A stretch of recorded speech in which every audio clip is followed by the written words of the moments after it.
সেগুলো জয়। এখন পরের পাঠ করবেন সুনীল মণ্ডল দাদা সোদপুরের। ওনার পাঠের বিষয় দ্বিতীয় ভক্ত সম্মেলনে গুরু ভগবান প্রদত্ত বাণী। বাণী প্রচার করো ইহাই আমার ইচ্ছা, এই থেকে শুরু করে উনি পাঠ করবেন।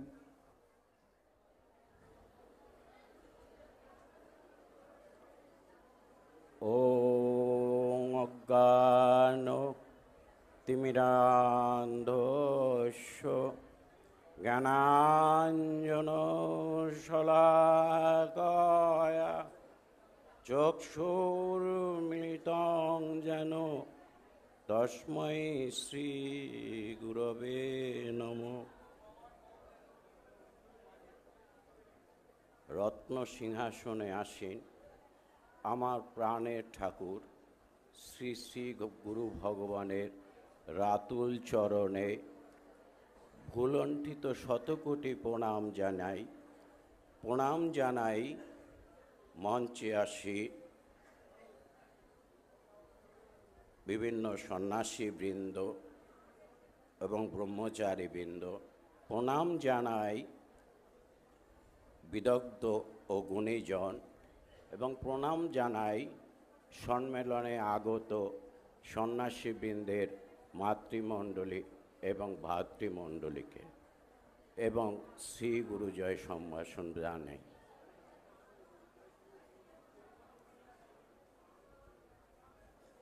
দ্বিতীয় বার্ষিক ভক্ত সম্মিলনীতে শ্রী শ্রী গুরুদেবের উপদেশ ও আশীর্বাদ বাণী পাঠ করছি।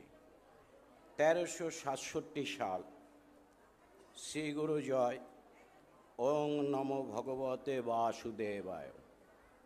প্রিয় ভক্তবৃন্দ,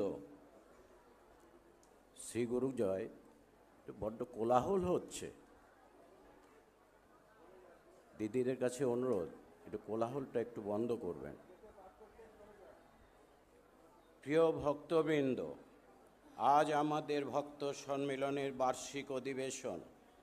তোমাদের অনেকে বহু দূর দেশ হইতে কষ্ট ও পরিশ্রম স্বীকার করিয়াও যে এই সম্মিলনীতে যোগদান করিয়াছ, তাহাতে বড়ই আনন্দিত হইয়াছি। এই সম্মিলনীর অধিবেশন প্রতি বৎসর যাহাতে কোনো না কোনো স্থানে হয়, তাহাই আমার ঐকান্তিক বাসনা।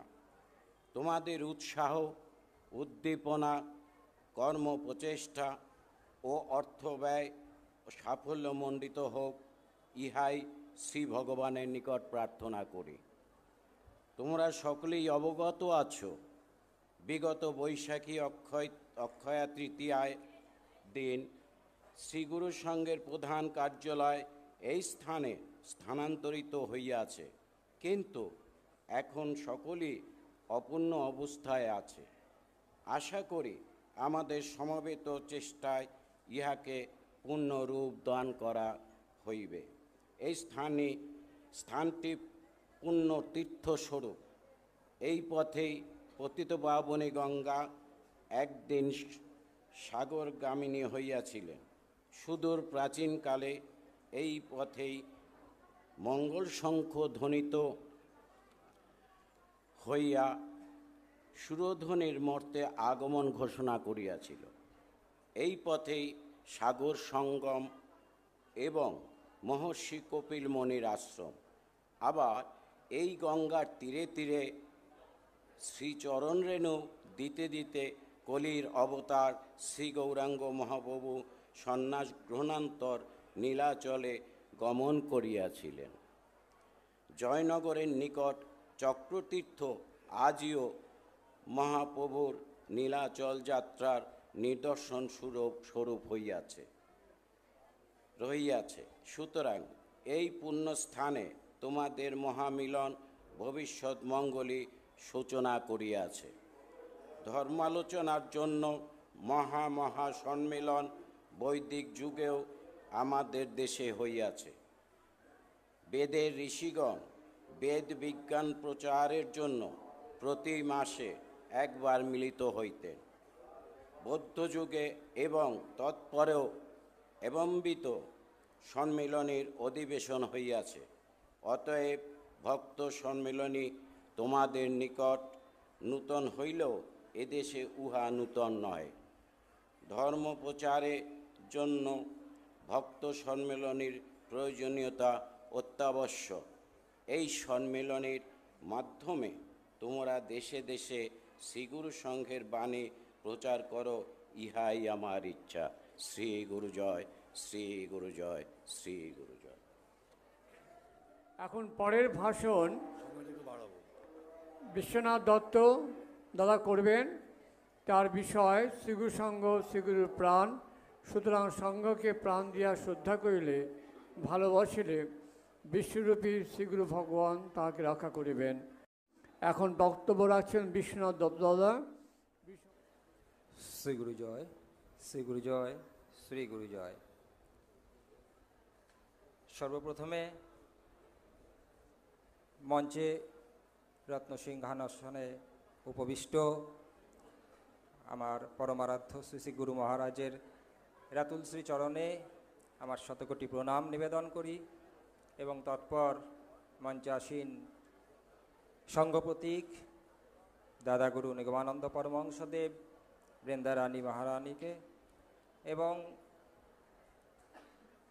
মঞ্চে উপস্থিত সকল বিদগ্ধ গুণীজন সকলকে আমার সম্মুখে এবং চতুর্দিকে উপবিষ্ট এবং দণ্ডায়মান অবস্থায় যারা রয়েছেন, নিরাকার পরম ব্রহ্মের সাকার স্বরূপ আমার গুরুর প্রতি মুহূর্তি, তাদেরকে আমার বিনম্র শ্রদ্ধা, শ্রী গুরু জয় সম্ভাষণ এবং যথাযোগ্য শ্রী গুরু জয় বলে আমি আমার আজকের যে বক্তব্য সেই বিষয়ে দু চারটে কথা আলোচনা করব।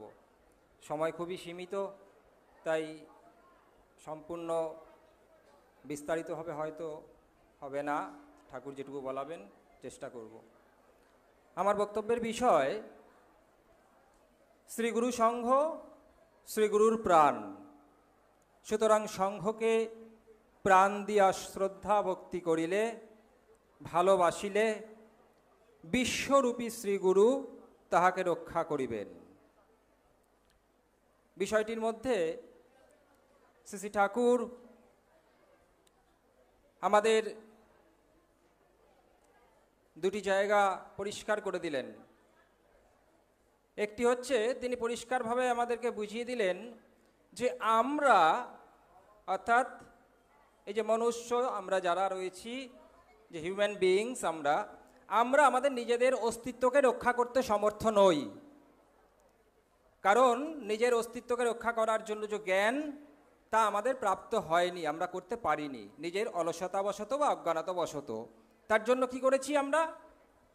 না, শ্রী গুরু সংঘে এসেছি, গুরুর ছত্রছায়ায় এই জ্ঞান লাভ করব বলে এবং গুরুর নির্দেশিত পথে সাধন করে সংঘ সেবার মধ্য দিয়ে আমরা আমাদের এই যে অস্তিত্ব তাকে রক্ষা করব। এই আশা নিয়ে, এই আবেদন নিয়ে, এই আকুতি নিয়ে আমরা শ্রী শ্রী ঠাকুরের শরণাপন্ন হয়েছি, বা বলা যায় হয়েছিলাম। পক্ষান্তরে কি হলো না, সেখানে তিনি বললেন, এই যে বাণীটির মধ্যে তিনি বললেন যে শ্রীগুরু সংঘ শ্রীগুরুর প্রাণ, অর্থাৎ শ্রীগুরু সংঘকে ভালোবাসা আর শ্রী শ্রী গুরুদেবকে ভালোবাসা দুটি সমার্থক শব্দ। তাহলে শ্রীগুরু সংঘ কি জিনিসটা আমাকে বুঝতে হবে, বিষয়টা কি? শ্রীগুরুর সঙ্গে শ্রীগুরু সংঘের সেখানে কি কোনো ডুয়ালিটি আছে, অর্থাৎ সেখানে দ্বৈত ভাব আছে, শ্রীগুরু সংঘ এবং শ্রীগুরু আলাদা না নেই? এটা আগে প্রথমে বুঝতে হবে। এবং যদি বুঝতে পারি তখন কি করতে হবে না, তাকে ভালোবাসতে হবে। কেমন করে? না, প্রাণ দিয়ে। প্রাণ কোথায় থাকে? আমাদের দেহের মধ্যে থাকে। দেহ এবং প্রাণ কিন্তু আলাদা নয়, এই সত্তাটাকে বুঝতে হবে। তাহলে সংঘের মধ্যে যখন তিনি তার প্রাণকে নিহিত করেছেন, তার মানে তার যে ব্যক্তি সত্তা, গুরু সত্তা, সেই সত্তাটিকে তিনি সর্বভূতে ব্যাপৃত করেছেন, অর্থাৎ সার্বজনীন সত্তার মধ্যে, বিশ্ব সত্তার মধ্যে তিনি বিলীন করেছেন। এই হিসেবটা বুঝতে হবে। এই হিসেবটা না বোঝার জন্যই আমাদের আজকের দিনের যে প্রাত্যহিক নিত্য দুঃখ দৈন্য, আমাদের যে স্ট্রেস টেনশন যা কিছু আছে, এটা কিন্তু এই দ্বৈত সত্তা অনুভবের ফল। ঠাকুর বারবার বললেন, যেখানে দুই সেখানে আমি নেই।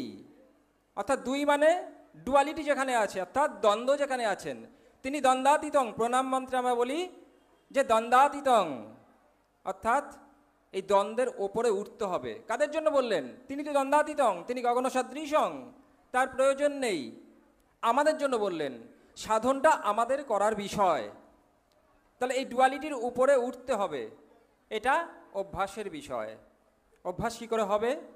না, গুরু নির্দিষ্ট পথে বা সংঘ সেবার মধ্য দিয়ে গুরু নির্দিষ্টভাবে যে আমাদের নির্দেশাদি দিয়েছেন, সেইভাবে যদি আমরা সংঘ সেবা করি, সংঘকে ভালোবাসি, তাহলে আমাদের এই সাধন সমরে উত্তীর্ণ হওয়া সম্ভব বা এই সাধন সফল করা সম্ভব। কিন্তু আমরা তো সাধন কিছু বুঝি না, আমরা এর ব্যবহারিক প্রয়োগ কোনোদিনও শিখিনি, জানি না, তাহলে করব কি করে? এখানে জায়গাটা হচ্ছে গিয়ে, ঠাকুর কিন্তু শ্রীগুরু সংঘ আমাদের কাছে যে প্রতিষ্ঠা করলেন কেবলমাত্র এই সাধন করার জন্য।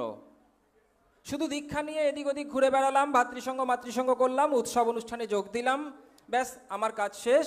ঠাকুরের নববিধানের যে বাণী আমি পালন করলাম, কি না আমি সঙ্গে গেছি, 3 ঘন্টা পায়ে ঝিঝি ধরে গেছে, তবুও সঙ্গ থেকে উঠিনি। শিখলাম কি 3 ঘন্টার মধ্যে? আমার আত্মচৈতন্য জাগ্রত হলো? এই যে একটু আগে বক্তা বললেন স্বামী নির্বাণানন্দ সরস্বতী মহারাজ, যে গুরুগীতায় বলছে যে অঙ্গুষ্ঠমাত্র হৃদয় পুরুষ হৃদয় অবিষ্ঠান, চিন্ময় স্বরূপ তিনি তারে করে ধ্যান। এই চৈতন্য, এই আত্মচৈতন্য জাগরণ করার প্রয়োজন আমাদের। আত্মচৈতন্য বা সমার্থক শব্দ হচ্ছে গিয়ে আত্মজ্ঞান। যেখানে গুরুগীতায় বারবার বলা হলো এই আত্মজ্ঞান লাভের বিষয়, সেখানে কি বলা হলো? আত্মজ্ঞান লাভ অতি কঠিন ব্যাপার, সেই হেতু গুরুলাভ একান্ত দরকার। আমরা কি গুরুলাভ করতে পেরেছি? নিজেদের প্রশ্ন করতে হবে। পারিনি। কেন পারেনি? সব তো দেওয়া আছে। বাণী চিরন্তনীতে প্রচুর বাণী কণ্ঠস্থ হয়ে গেছে, লাইব্রেরিতে ঘরে বইতে একদম পাহাড় প্রমাণ বই রয়েছে, সেখানে শাস্ত্র সমুদ্র মন্থন করে কি শিখেছি? বিভেদ, বৈষম্য। সঙ্ঘ পতাকা উত্তোলনের সময় যে সঙ্গীত পাঠ করা হলো সমবেতভাবে যে আমরা করলাম, সেখানে কি ছিল? বিভেদ দূর করতে হবে। মানুষে মানুষের হবে না বিভেদ, শেষ হবে সব সমাজের ক্লেদ। হলো? আমাদের দ্বারা কি এটা সম্ভব হলো? হলো না। আর কি বললেন সেখানে? যে নাশিতে হবে কলুষ কালিমা। কিন্তু আমরা আমাদের নিজেদের যে মনের যে কলুষ কালিমা, তাকেই দূরীভূত করতে শিখলাম না। কি করে শিখবো? আমাদের সেই সহজ পাঠটা পড়া হয়ে ওঠেনি, আমাদের সেই সাধারণ জ্ঞানটা লাভ করা হয়ে ওঠেনি।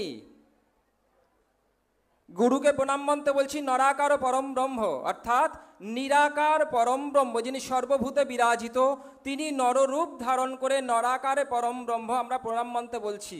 তাহলে নরাকার পরম ব্রহ্ম মানে তিনি নররূপ ধারণ করলেও যেভাবে বিদ্যমান, আর নিরাকার থাকলেও সে একইভাবে বিদ্যমান। তাই তার দেহান্তার পরে একটু আগে যে বললেন যে তার তিরোভাব তিথি করা উচিত নয়, একটু আগে বলছিলেন।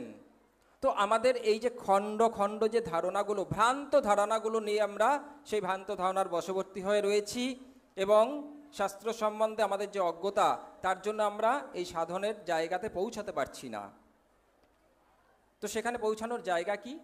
ভালোবাসায়। যে এখানে একটি কথা বললেন, বিশ্বরূপী শ্রীগুরু তাকে রক্ষা করবেন। কেমন? না ভালোবাসতে হবে তাকে। যদি ভালোবাসি তাহলে বিশ্বরূপী শ্রীগুরু আমাকে রক্ষা করবেন। তা ভালোবাসবো কি করে?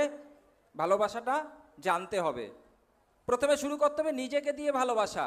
আমি নিজেকেই চিনি না, নিজের সঙ্গে নিজের কোনো যোগাযোগ নেই, আমি কে আমি জানি না, কোনো সম্যক ধারণা নেই আমার মধ্যে যে তিনি বিদ্যমান এ সম্বন্ধে আমার ধারণা নেই। আমি আপনাকে ভালোবাসবো কি করে? আমি তো আমাকেই ভালোবাসি না। ভালোবাসার যে শিক্ষা প্রণালী সেটা আমাদের জানা নেই, আমাদের শেখানো হয়নি, কিন্তু শেখানো ঠাকুর শিখিয়েছেন। ঠাকুর তার প্রত্যেকটি বাণীর মধ্যে কিন্তু এই যোগসূত্র দিয়ে গেছেন, ইঙ্গিত দিয়েছেন তিনি। সেখানে প্রত্যেকটি জায়গায়, যেমন গীতায় শ্রী ভগবান অর্জুনকে বললেন, হে অর্জুন তুমি যোগ যুক্ত হও, অর্থাৎ যুক্ত, অ্যাড। সেখানে বিয়োগের কোনো ব্যবস্থা কিন্তু রাখেননি ভগবান। আমরা কি করছি? নিরন্তর আমাদের জীবন থেকে বিয়োগ করছি, সমস্ত বিয়োগ করছি। এই বিয়োগ আসে কেন? একটি জায়গা, যেটি হচ্ছে খুব মারাত্মক জায়গা, ঈর্ষা, দেশ, হিংসা, লোভ, লোলুপতা, এগুলোর থেকে এই বিয়োগের ব্যবস্থাগুলো আমাদের মনের মধ্যে আসে। এগুলোর থেকে উত্তীর্ণ হতে হবে। এই যে হিংসা, দেশ, পরনিন্দা, পরচর্চা, এগুলো যতদিন থাকবে ততদিন আমার অভ্যন্তরে আমি ডুব দিতে পারবো না। আর ঠাকুর ওই যে বললেন বাণীতে যে বাইরের দুয়ারে কপাট না দিলে অন্দরের দরজা খুলবে না। আমরা তো বহির্জগৎ নিয়ে ব্যস্ত, অর্থর সন্ধানে পরমার্থকে ভুলে গেছি। কখন পরমার্থ লাভের জন্য চেষ্টা করব? After retirement, after 60, 70, 80, what ever maybe. ততক্ষণে আমার দেহ থাকবে না। এই দেহটাকে আশ্রয় করে সাধন। আমার দেহ না থাকলে আমি সাধন করব কি করে? বহু জন্মের পর এই দেহটাকে তিনি দিয়েছেন সাধন করার জন্য, এবং সাধন করতে আমরা সমর্থ, এই জ্ঞানটাই আমাদের হয়ে ওঠে না। আমরা গুরুকে আলাদা জায়গায় রেখেছি, নিজেদেরকে আলাদা জায়গায় করে রেখে দিয়েছি। গুরু এবং আমার মধ্যে ধোয়া ছোড়ার একটা বাধ্যবাধকতা রেখেছি, বিধিনিষেধ রেখেছি। তার পায়ে হাত দেবো না, কোথায় হাত দেবো, তাকে কি দিলে, নিজেদেরকে অপবিত্র করে দিয়েছি নানা রকমভাবে, কুচিন্তায়, কুভাবনায়, অবৈজ্ঞানিকভাবে, অশাস্ত্রীয়ভাবে নিজেদেরকে চিন্তা ভাবনা করে রেখেছি। এই অপবিত্র জায়গাটা থেকে বেরিয়ে আসতে হবে। এবার সময় হয়েছে নিজের অস্তিত্বকে, নিজের যে আমার এই যে মাথা থেকে পা পর্যন্ত যে অস্তিত্বটা, এটাকে পবিত্র জ্ঞান করার শিক্ষা নিতে হবে। সময় এসছে। আমি যদি আমাকে ভালো না বাসি, আমাকে পবিত্র না মনে করি, তাহলে আপনাকেও ভালোবাসতে পারবো না, আপনাকেও পবিত্র মনে করতে পারবো না। অতএব এটার পাঠ দরকার আমাদের। আমরা সর্বদাই ঠাকুরকে প্রণাম করে বলছি, ঠাকুর তুমি আমার সঙ্গে সঙ্গে যেও, যেখানেই যাচ্ছি। ভালো কথা, সঙ্গে সঙ্গে কেমন করে যাবেন তিনি আমাদের সঙ্গে? আমরা কি কখনো চিন্তা করে দেখি যে আমার সঙ্গে ঠাকুর কি করে যাবেন? আমরা এখান থেকে অন্যস্ত গমন করলে উঠি, বসি, খাই, শুই, যাই কিছু করি, ঠাকুর কিন্তু আমাদের ইঙ্গিত দিলেন, হাতে কাজ করো, মুখে নাম করো, চতুর্দিকে চোখে দর্শন করো, শ্রবণ করো, কাজ করো, আমাকে স্মরণ করো। কি করে স্মরণ করব? তিনি আমার মধ্যে আছেন কোথায়? হৃদয়ে না মাথায়, না হাতে, না গায়ে, জানি না।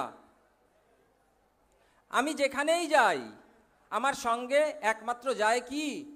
আমার এই দেহটা, মাথা থেকে আরম্ভ করে প্রত্যেক অঙ্গ প্রত্যঙ্গ, প্রতিটি শ্বাস প্রশ্বাস আমার সঙ্গে সঙ্গে যারা বিরাজিত, আমি হাঁটলে, চললে, ঘুমালে সব সময় আমার সঙ্গে যুক্ত রয়েছে। তার সঙ্গে যুক্ত হতে শিখিনি। ঠাকুর বললেন শ্বাসে শ্বাসে নাম করো। এই শ্বাসে নাম করার ক্রিয়া কেন জানেন? শ্বাসের প্রতি যদি দৃষ্টি না থাকে, তাহলে আমাদের শরীরের যে শারীরবৃত্তীয় ক্রিয়াগুলো চলছে, সেটা সবই কিন্তু শ্বাস প্রশ্বাস দ্বারা নির্ধারিত।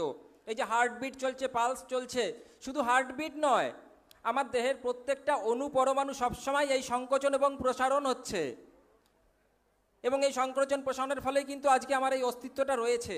যখন সেটি থাকবে না, তখন আমার অস্তিত্বও থাকবে না। অতএব এগুলোকে বুঝতে হবে। এটা স্পিরিচুয়াল সায়েন্স, অধ্যাত্ম বিজ্ঞান। এটিকে অধ্যয়ন করতে হয়, এটিকে পাঠ করতে হয়। অধ্যাত্ম বিজ্ঞানের সম্বন্ধে আমাদের কোনো ধারণা দেওয়া হয় না। এটা আমাদের খুব দুর্ভাগ্য জিনিস।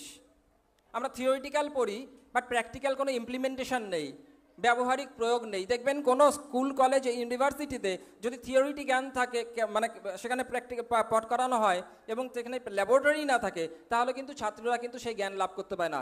এই অধ্যাত্ম সাধনারও কিন্তু সেই প্র্যাকটিক্যাল এর মেথড আছে, এবং সেই মেথড পদ্ধতি অনুযায়ী প্র্যাকটিক্যাল জ্ঞান লাভ করতে হয়। শুধু থিওরিটি জ্ঞান লাভ করলে আমরা তো এটা পারবো না। আমরা কি করে বিশ্বরূপী শ্রীগুরুকে ভালোবাসবো? আমি তো নিজেকেই ভালোবাসতে জানি না। চুল পেকে গেছে, কলপ করছি। আমি আমার নিজের অস্তিত্ব, আমি কালো হই, ফর্সা হই, রোগা হই, মোটা হই, পণ্ডিত হই, মূর্খ হই, আমি আমাকে ভালোবাসি না বলেই বাজারে এত কসমেটিকের আয়োজন, আমাকে ভালো দেখানোর জন্য। কিন্তু ভগবান আমাকে যে রূপে সৃষ্টি করেছে, সেটা কি যথেষ্ট নয়? যিনি বিশ্বব্রহ্মাণ্ডের প্রত্যেকটা অনুপরমাণুতে রয়েছেন, তিনি কি জানেন না আমার কি প্রয়োজন? আমরা জানি না। ঠাকুর বললেন, তিনি তার বাণীতে বললেন যে আমার দিকে তাকাও, তোমাদের সকল মায়া ছুটিয়া যাইবে। এ কথার অর্থ কি? কোনোদিন মনোনিবেশ করিনি। ঠাকুরের বিগ্রহের দিকে তাকিয়েছি, হ্যাঁ অবশ্যই, তার দিকে তাকাতে বলেছেন, মায়া ছুটে যাবে। ছুটেছে কি? নিজেকে প্রশ্ন করতে হবে। এত বছর যাবৎ আমার যা বয়স হলো, ঠাকুরের দিকে তো চেয়েছি, সত্যি কথাই প্রার্থনা করেছি, চোখের জল ফেলেছি, আমার মায়া ছুটেছে কি? আমি মায়ার বন্ধন থেকে বেরোতে পেরেছি কি? পারিনি। তাহলে এখানে প্রশ্নচিহ্ন আছে, তিনি কার দিকে তাকাতে বলেছেন? এই সাধন যে ব্যাপারটা, এটা আমাদের পাঠ্যভুক্ত করা উচিত। শাস্ত্রে বলছে মাত্রা স্পর্শেষু তিতিক্ষা তপ এবং তপস্বাধ্যায় ব্রহ্ম নিদানান যজ্ঞ। অর্থাৎ তপ করতে হবে, তপস্যা, এটি শিখতে হবে। উচ্চারণ করলে আমরা বুঝতে পারবো জিভটা কোথায় ঠেকছে, তালুতে ঠেকছে, আবার ছেড়ে দিচ্ছে, তবে এর উচ্চারণ হচ্ছে। অর্থাৎ একবার কন্ট্রাকশন, একবার রিল্যাক্সেশন, সংকোচন প্রসারণ। আমার দেহের প্রত্যেকটা শ্বাস প্রশ্বাসে, প্রত্যেকটা অনুপরমাণুতে সর্বদাই এই সংকোচন প্রসারণ হচ্ছে। তাকে ধরতে শিখিনি, তপ কি করে করব? পাহাড় গিরিকন্দ গুহায় গিয়ে, পর্বত শিখরে বসে, গাছের তলায় বসে সাধনা করার মতো আমাদের মানসিক দৈহিক অবস্থা নেই। ব্যবহারিক জীবনের মধ্য দিয়ে, প্রাত্যহিক জীবনে নিত্য কর্মের মধ্য দিয়ে তপ করতে হবে।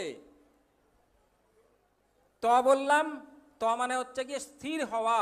অর্থাৎ তালুতে যেখানে জিহ্বা স্থির হয়, সেই অবস্থাটা হচ্ছে তপের মানে হচ্ছে পবিত্র কর্ম, অর্থাৎ পাওয়া। কি পাবো না? স্থির হলে পেতে পারি যেটা, সেটা হচ্ছে গিয়ে জ্ঞান। কি জ্ঞান না? ব্রহ্মা বিষ্ণু মহেশ্বর, অর্থাৎ সৃষ্টি স্থিতি এবং পরিবর্তনের যে জ্ঞান, এই জ্ঞান লাভ করতে পারবো। এটা হচ্ছে তপ। আমি বলছি না, শব্দকোষে আছে, এরকম প্রত্যেকটা জিনিসের ব্যাখ্যা করা সম্ভব, কিন্তু সময় নেই, সময়ের অভাবে সেটিকে আসা যাবে না। অতএব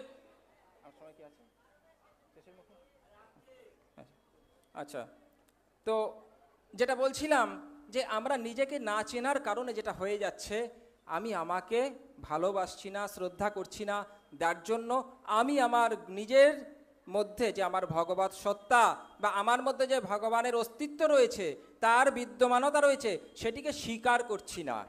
দ্যাটস ওয়াই তার ফলস্বরূপ কি হচ্ছে? আমার মধ্যেই তো আমার গুরুর বিদ্যমানতা স্বীকার করি না। আপনার মধ্যে, আমার পাশে যে দাঁড়িয়ে আছেন, যিনি বসে আছেন, তার মধ্যে আমার গুরুর বিদ্যমানতা কী করে স্বীকার করব? এটা অনুভূতির বিষয়, অভ্যাসের বিষয়। যার জন্য শ্রীমদ্ ভগবদ্ গীতায় যে 18টি অধ্যায়, সেটি কিন্তু প্রত্যেকটা অধ্যায় কিন্তু অভ্যাসযোগ। অভ্যাস ছাড়া হবে না, প্রতি নিরন্তর অভ্যাস করতে হবে।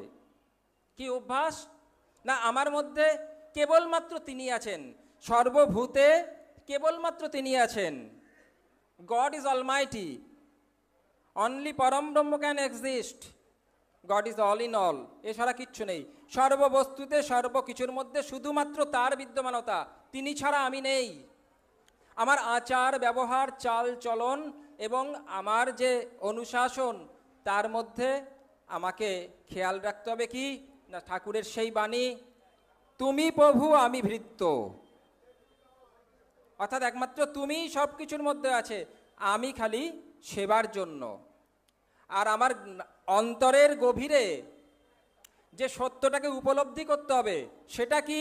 সেটাও বাণী চিরন্তনী তিনি বলেছেন, আমি প্রভু আমি ভৃত্য। বড় সাংঘাতিক কথা, অনেক সময় লেগে যাবে বলতে গেলে। আমি প্রভু কি করে হব? তিনি যখন বলেছেন, তার কথা ধ্রুব সত্য, সন্ধান করতে হবে, এই সমুদ্রে ডুব দিতে হবে, spiritual science. Now the time comes, সময় এসে গেছে। We have to perform the practical applications of our holy Guru's scripture, which is packed in বাণী চিরন্তনী। আমার ঠাকুর বাণী চিরন্তনীতে যা দিয়ে গেছেন বা দিয়েছেন, গেছেন বলা ভুল, খুব অপরাধ। তিনি সর্বদাই বিদ্যমান, নিত্য, চিরন্তন, শাশ্বত। অর্থাৎ বাণী চিরন্তনীতে যে বাণী আছে, এবং আমাদের ধর্মসভায় বিভিন্ন অনুষ্ঠানে যে সভা করা হয়, সেইখানে আমি আকুল প্রার্থনা করি বা আমি আবেদন করি কর্তৃপক্ষের কাছে, যে তারা যেন এই ব্যবহারিক প্রয়োগ, ঠাকুরের বাণী চিরন্তনীর যে বাণী, তার জন্য ব্যবহারিক প্রয়োগের কৌশল আমাদের শেখানোর জন্য ব্যবস্থা করেন, এবং এই সাধনে আমরা যেন সমৃদ্ধ হতে পারি। এটাই আমার শ্রী গুরুচরণে প্রার্থনা। আরেকটি বিশেষ কথা বলবো, দেখুন, এই যে আমরা আজকে বিভিন্ন রকম সমস্যায় জর্জরিত, এই যে আমরা শান্তি খুঁজছি, শক্তি খুঁজছি, আনন্দ খুঁজছি, কিন্তু আমরা ওই যে বললাম আমরা জানি না এগুলো কোথায় পাওয়া যাবে, বাইরের জগতে খুঁজে বেড়াচ্ছি। বাইরের জগতে এগুলো নেই, বিশ্বাস করুন, বাইরের জগতে এগুলো নেই। যা আছে নিজের মধ্যে আছে। যদি নিজের মধ্যে শান্তিকে খুঁজতে না পারি, শক্তিকে খুঁজতে না পারি, তাহলে বাইরে সারা জীবন অতিক্রান্ত হয়ে যাবে, সেটিকে পাবো না। কারণ তিনি সচ্চিদানন্দ ভগবান, অর্থাৎ সৎ, চিৎ এবং আনন্দ। তো সেই পরম ব্রহ্মস্বরূপ তিনি যখন আমার মধ্যে বিদ্যমান, অতএব সেই সৎ, চিৎ এবং আনন্দ আমার স্বরূপ। এই স্বরূপ জ্ঞানটা আমরা ভুলে ফেলেছি। আমরা নিজের স্বরূপ জানি না। আমরা বলি কথায় কথায় ন্যাচারাল প্রোডাক্ট ইউজ করি। ন্যাচারাল কি? What is natural? নেচার কি? প্রকৃতি কি? প্রকৃতির স্বরূপ কি? শান্ত। আমরা শান্তি খুঁজি, কিন্তু শান্ত হতে শিখিনি। একটু আগে পরিচালক দাদাকে বারবার রিকোয়েস্ট করতে শুনছিলাম যে আপনারা শান্ত হন। আচ্ছা, আমরা চিন্তা করে দেখি, আমি এখান থেকে দাঁড়িয়ে আছি, আমি যদি বসি, আমার কি কথা বলার কোনো প্রয়োজন আছে? বা আমার কোনো আওয়াজ হবে? আমি সাইলেন্টলি বসে পড়বো। আবার ওঠার সময় বলে আমি সাইলেন্টলি উঠে পড়বো। তাহলে সবাই কেন নই? যদি নিজেদের আমাদের এই সমস্ত অনুশাসনগুলোকে রক্ষা করতে পারি, মেনে চলতে পারি। আমি আমাকে দেখি, যার জন্য আমি কি বলছি, আমি আমাকে দেখি না। আমি পাশের লোককে দেখার দরকার নেই সে কি করছেন। আমি নিজেকে দেখি, নিজেকে ঠিক করি, আত্মচৈতন্য লাভে নিজে সচেষ্ট হই। প্রত্যেকে যদি সচেষ্ট হই, তাহলে এই বিভেদ থাকবে না, এই বৈষম্য থাকবে না। শ্রী ভগবান বললেন গীতাতে যে আমি সকলের হৃদয়ে বিরাজিত। কখনো বলেননি সকল মানুষের হৃদয়ে বিরাজিত, নেই। আমি সকলের হৃদয়ে বিরাজিত। এবং এই যে চৈতন্য, ব্রহ্ম চৈতন্য একটি পাষাণের মধ্যে সম্ভব, আমরা যাকে নির্জীব বলি তার মধ্যেও সম্ভব। আমার সময় সমাপ্ত। পরিচালক দাদা নক করে দিয়েছেন, তাই আজকের মতো এই বক্তব্য সমাপ্ত করছি। ভবিষ্যতে যদি কোনোদিন আবার সুযোগ আসে তাহলে নিশ্চয়ই বলার চেষ্টা করব। একটি কথা পরিসমাপ্তে বলি, আমরা সকলে আগামীতে আরও বক্তা আছেন, তারা পাঠ করবেন, ভাষণ দেবেন। আমরা কথা না বলে নিজেরা যেখানে বসে দাঁড়িয়ে যে যেমন অবস্থায় আছি, শুধু নিজের উপরে একনিষ্ঠতা এবং কনসেন্ট্রেশন করে আমরা যদি বক্তার দিকে না তাকিয়ে চোখ বন্ধ করে নিজের স্বরূপটাকে চিন্তা করতে যদি কানে আমরা শুনি, তাহলে শোনাটা মর্মগত হবে, হৃদয়ঙ্গম হবে, এবং তার যেটা বক্তব্য সেটাও হৃদয়ঙ্গম করতে পারবো। শ্রী গুরু জয়, শ্রী গুরু জয়, শ্রী গুরু জয়।